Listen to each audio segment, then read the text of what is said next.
guys, welcome back to my channel. Tonight Q&A part 2 hình bò lửa hình question hi atam theng thêm khách hình đòn bự điện hình question cái bằng gió tamin cái bằng hóa chỗ hình vel đòn bự tập phong na zoom dom dom hóa chỗ cái hình answer đi tuyển à tu hình bàn tàu tệ kami dòng form na lain guys kathoge ja kami form ma hepoi na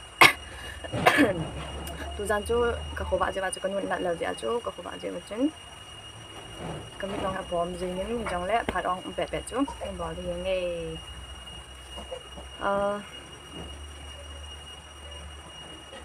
number 1 chu go mang kong sai na pin na chun le zo ten sa na tuya na hin sil nga moham he banga miel hoy ai poi nang pin bang banga ka pin he aba na chun na dimples chu ka vet nom zi dan na hoy na chen apangi ki pa me one question chu khai khong sai he nu he pa te dam dam nam tu pe ra hi kanu wa dam po na ni la chu jan jong ka khoba win tu na ha half long lo na po ve aban chun kum izat ni hitam na min tai pi ham chibang ka sei ti na lun amy release washing machine prank chu ahin he do wa chu alung hang vem or lung hang lo alung hang po ve pha sa zo na ka pa chun ta thil hung hung thei hu ja chu agel do chu in kam me them ho la ding ho cha agel do Elvina Manipura no kha sis na hoi wali ven nom nom na me kong khapoi nei hoi sa jing ka ki pa e move to the next question sister ken kan do nom chule na youtube channel hi ichana na phat chom pm chule ichana youtube adinga panala go ham last question na channel monetize na bol dam that's it thanks keep going thank you phat chom pi ki jo do ai phat chom pi ne ong me lai na koi phat chom pi mala chu jang jong ka im học khá đôi tiếng tu của bò lạc vào đấy bạn là chỗ lẽ ichana youtube adinga panala go ham YouTube adinga bang ka thi chuna na phat ong ka link chuna pan ka sin he last question na channel monetize na bol tam ka bol lo lai next question chu Christian Opa phang mu bang khat ve bol khom te sa chu kin ngai tu na nge ngai to bol de question chu Naruto sis ken kan do nom chu ucha mi izat ni hu ham teng le izat chan na hi ham ki hoi pasal nga nume ge na aneu lang nume la dinga chong anme la aneu pen na ke no ya pasal khan aneu lang pen ke ani chan ke he next question jo boy nu sing sit jo na nui le vet nom nom ba le na Q&A mas evangelist na hi nom le na tup na hi wang na hi zo lo dan in messaging ipz a ham na tup le na hi nom mang na tup le hi nom mong a hi le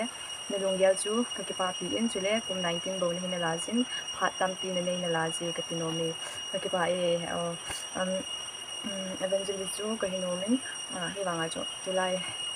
het na khang hi ta ja chu chi na khang ta na ni het bang long ki zo lo longyal no zo lo chu na ni banga ching thim le kin ti lo ja chu asin do nga chu ka ki son zo lo Sanjay question chung lin zagin by pay nain ko na chi pi ham na lungtup pi ham pasal itabang na dm athau o agong pasang na dm anin kaya ko ka chi pi ham jong pe na lungtup pi ham kay ka lungtup cho government job ko ay lo na lo to na kini lang sumlo na kini lang na jo in sum ni pe ga hial na ga na ba san ti che ko to ting le pasal itabang na dm athau ole agong asang o ole anin kena anim athau asang achom chun inga kapu sa pona ken kadai chu pasal kadai pen chu ke dinga katina pathin hemi bo kadai pathin thu ei hil thei dinga pathin thu ei hil di ki chung ki sim lang ipi ham ka ki sim na ding asya keno la thil dang dang amun dang ai pi ga ba le le a mi hau ta yong na hau ta bang ong mi che ka ti pathin hemi di pathin tu ai kai hoi di chu ken pasal kadai pen aman chi ki tin na chen NC Hills ei mi khu hole a dan bi do hin bolo kain bole Saturday ting le ka chi to di hin Monday le kain upload thei di aji chu ka ho ba ko Airtel network ki su lo ji chun Monday ting le bo hin upload aban chun he Kim Rose na bol thei pen le na thanuk na pen ipi ham ka bol thei pen jong pon ka bol ka thanuk pe hi ni lambom changsan tell your crush name tin kana crush jo mul hoi ya roko evangelist ba na ma ho ji nei bang atu chana ka crush na lai ma ba ade ji one two how hulun gang te long sung dam mo ne yin ta sa dam mo ne ebola chini do ha mi now nu nei ha mi unu mi now nu ke he Zlun vai pay. What is your favorite color? Black, red, and white. Samuel Haukim. Najidi nga pasal ito bang nadayam. Julia nahin ko ha kuy na ngay sang penem or akana kuy na kuyam nahin ko ha. Najidi nga pasal ken kaday chu patin to ay hil thay din nga patin to ay ko ha nila. Patin to ay insung til ko mo nito sa kaday yakin. Julia nahin ko ha kuy na ngay sang penem. Kaya mi ngay sang ho chu patina kipa na hindi ko na amaw ka ngay sang peni kildang lang ho sang ana. Aban chun akak na kuy na kuyam na hin ko ta sin hin ki je chun akicham kun jo puna jong le patin chu yung sun jong le ama be ya chu lung mun amlo je chu kin le ki te na patina kitingam sai je ni ko baldu najiding pa hi YouTubers min thang ta ana hi le na tiam min thang ta non ja kadai di ke ka sei ta na najiding chu pathin hani na pathin thu ngai sa mi kadai tung zui media hi pi dai la tup ne ya le khan sim ham dai la tup kanai di ke ya phat pha na ka chi mai khong sai ipizia e minumei gampa ma ho ho ha mong ham loiteho ha mong ham kapoi ama ho na dong to chiba lun ku ki hau kip na hoi so de ham ku ki hoi so de ham jol teng ke boi ta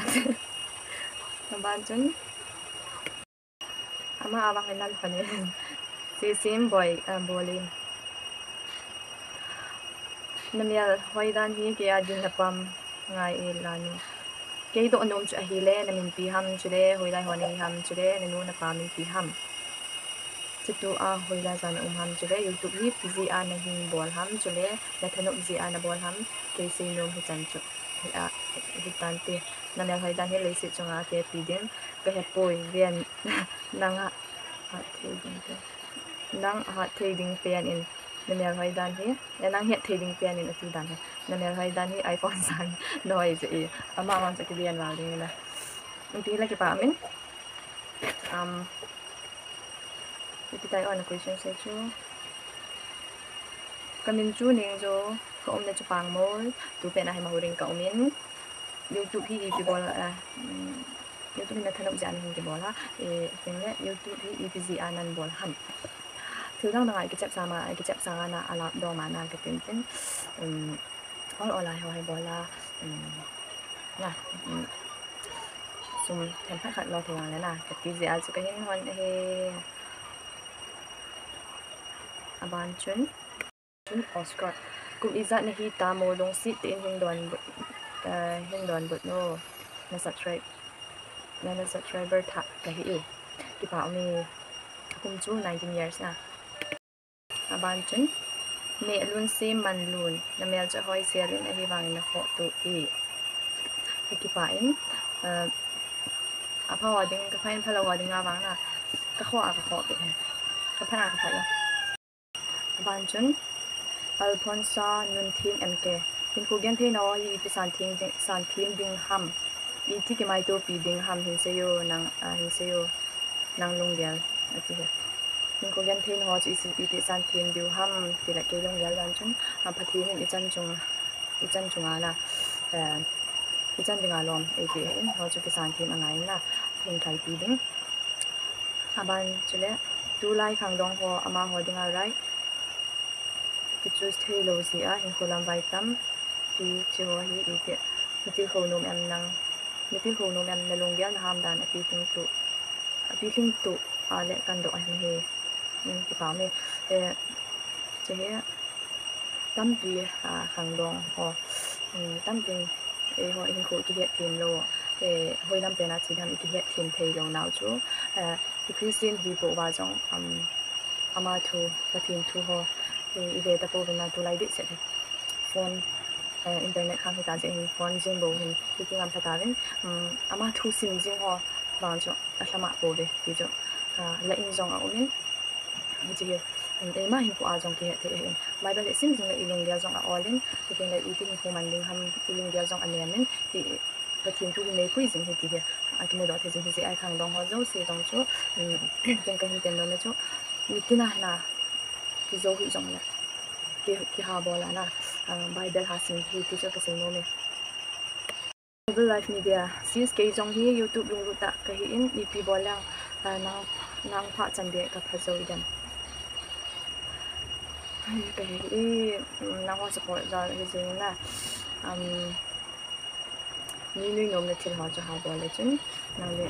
min ha ve nom ha chana khang to bin na te Nngho sang thang yo na YouTube channel hi nunga sang ngol thang ave tam zon ti na ka he poi koi na ve thang lang chu ban question chu ka kai khong sai hoi jong na hoi jin na jong na le ten ke ting la picnic na mang nau ti new Holy City in love from thang ki joy colony pa mo man do he ki pa me ban chun last question ding ataw te tam ba ling na question bang he can reply so loading hitan anagel hay mo lang tamba lingin na ho jong na le ho du hin na ke video sawa na ka dai pon ken jong ka khot ji hin azona dingin Jennifer chongloi na ko ba pa mo la ka hunga nei ho lo kalai na mo ka he lo chula koi ho ni ya la na ngai num phat hin so no chu la sa the tu la sa the to kai gospel song hi lang love song hi song hin so si ske ma ru ya se the theme won na hi song le na se po a chu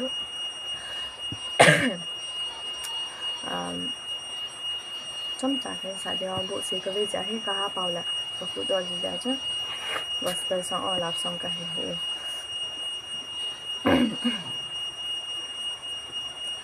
lấy si na hin khu zin bo ka hi la sam na nyen bo bukim na lo lung zin na te le lung ai na te in kalam pi ading ling bangin e pa e chân chu tu na ding hitan tin Q&A part 2 hitan next video ading ai buta that more question na ho hi question tam piung in ho jong ke hin bol de anup nup ding a hin bol de ave zo sen ina se che ki do lang e hin support jinguvo na bon ta vin bye bye